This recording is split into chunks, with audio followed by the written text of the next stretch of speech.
Assalamualaikum warahmatullah. Welcome back to our discussion on ethics and law. Our question today is how to align Shariah compliance to Bank Code of Ethics.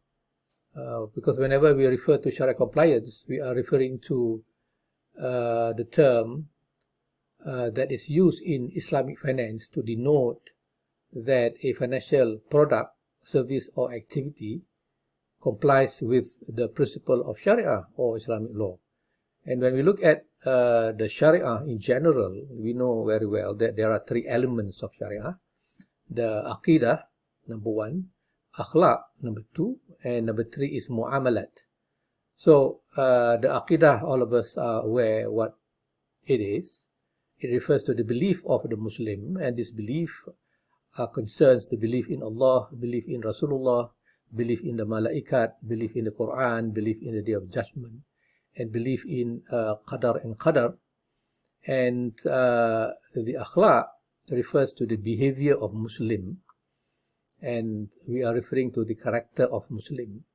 And this character, can be a virtuous character, the Mahmudah, or it can be the bad or evil character, which is the vices.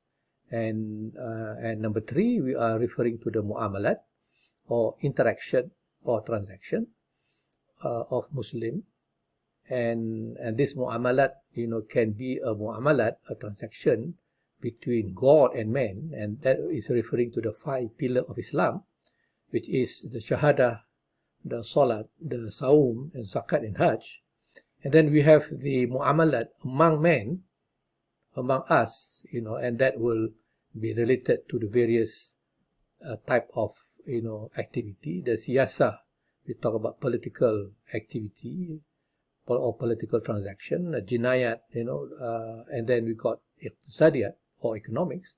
So under economics, this is where the Islamic banking and finance prevail, and therefore we wanted to see how can we connect that Sharia compliant banking and finance, to the Akhlaki dimension over here.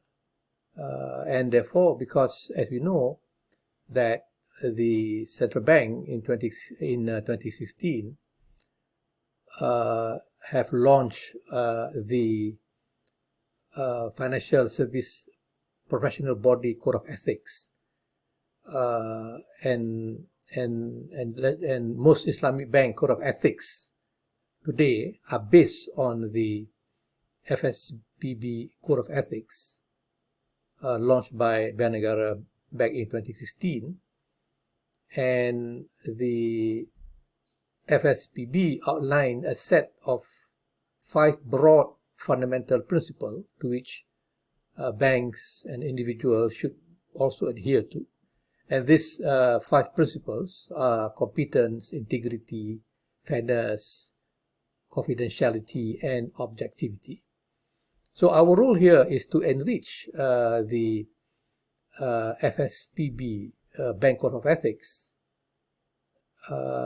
based on Islamic law or Sharia. Then we can refer to the Akhlaki element of Sharia, so that there is some theoretical, underpinnings. How do we evolve the Islamic Bank Code of Ethics based on Sharia or based on religious value? And if you refer to the 5 principles of competence, integrity, and fairness, and confidentiality, objectivity, these are all principles that are in line with the Akhlaki dimension of Sharia, because these are good value, good character or attributes of the individual who will be expediting their respective role in the banking business.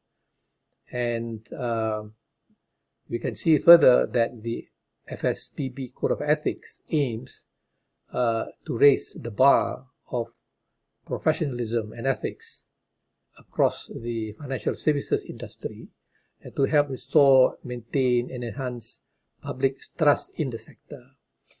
We believe that Islamic banking too is an industry where people will have a trust that their services are ethical, because Islamic banking is driven by a religious value, and therefore the trust that ethics prevail, or good ethics prevail in the business, is something that we should look into seriously.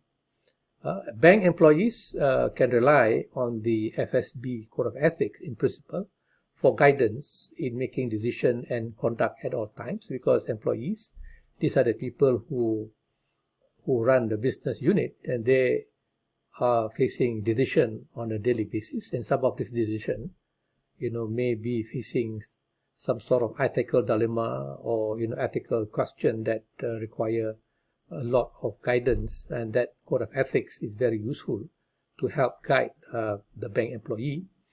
And the FSPB Code of Ethics principle will strengthen governance within the industry and help avoid lapses in ethical behavior that could prove costly for everyone. So we refer to the some prospect of credit and operational risks that may arise, from operational lapses or ethical lapses, that can cause the act of bribery and receiving kickback, fraud or dishonesty, misuse of position, misuse of bank property and information. And how will all this so-called unethical, activity be impacting banking performance? And we know very well that, for example, banking business is about taking deposit and making loan, and the bank revenue will be 10 billion, based on the 7% spread multiplied by the size of the financing. But then if the loan is given to people who are not deserving due to nepotism or due to cronyism, and at the end of the day, the loan will default, and that will impact, badly impacting the provisioning of the bank. So normal provisioning is about 4 billion, but because of the fact that this loan were given to the cronies or to the wrong people, and the default event occur in a bigger way, so provision will have to be increased, let's say from 4 billion to 8 billion, and that will, of course, cause the bank to make losses. And what more if the so-called misconduct is affecting the third party or affecting customer, and the customer may litigate the bank, and if the bank is found that they are on the losing side, and so the bank need to increase their provisioning for operational risk, from 4 to 2 billion, and that will again reduce earnings. So that is why it is very important to have this code of ethics to be properly observed dutifully by banking employees, to ensure that at the end of the day, the bank is able to achieve its corporate objective. That is to maximize profit and to earn a decent return on equity for the shareholders. Okay, we can discuss further this issue. Then I'll see you again. Thank you very much. Don't forget to subscribe, to comment, and to share. Thank you.